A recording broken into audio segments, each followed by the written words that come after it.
বিশ্বনবী পাগলের মতো একবার হাউজে কাউসারে যাবেন, একবার সিরাতে যাবেন, একবার পুলসিরাতের দিকে, একবার হাউজে কাউসারের দিকে পাগলের মতো দৌড়াতে থাকবে। তার কোনো গুনাহগার উম্মত যাতে জাহান্নামে ঢুকে না যায়। কিয়ামতের ময়দানে ওই বিভীষিকাময় সময়ে মুসিবতের কালে মানুষগুলো পাগল হয়ে বিশ্বনবীকে খুঁজতে আরম্ভ করবে। সবাই মিলে বিশ্বনবীর কাছে যেয়ে বলবে, ইয়া রাহমাতাল লিল আলামিন, দেখেন আমাদের কি অবস্থা, কি কঠিন বিপদে আমরা আছি, দাঁড়াতে পারি না, সূর্যের আলোতে ঘেমে হয়রান। আজকে কেউ সুপারিশ করতে পারবে না।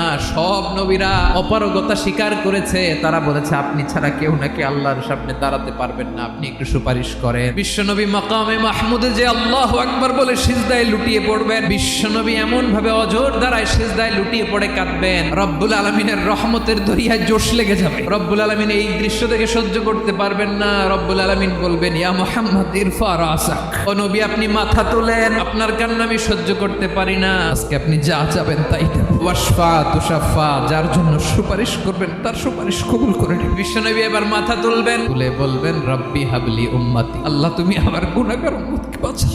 এই দুনিয়ার বুকে রব্বুল আলামিন সব নবীকে একটা করে দাওয়া মুস্তাজাবা দিয়েছেন, মানে যে দোয়া করলে কবুল হয়ে যায় সাথে সাথেই। দুনিয়ার সব নবীরা ওই দোয়াটা দুনিয়ায় করে ফেলেছে। বিশ্বনবী বলেন, আমি করি নাই। ওয়া ইন্নী আখতাবিউ দাওয়াতি শাফাআতান লি উম্মতি ইয়াউমাল কিয়ামা, আমার ওই স্পেশাল দোয়াটা দুনিয়ার বুকে কঠিন বিপদে পড়েও কোনোদিন করি নাই। আমি আমার স্পেশাল দোয়াটা কিয়ামতের দিন আমার গুনাহগার উম্মতকে সুপারিশের জন্য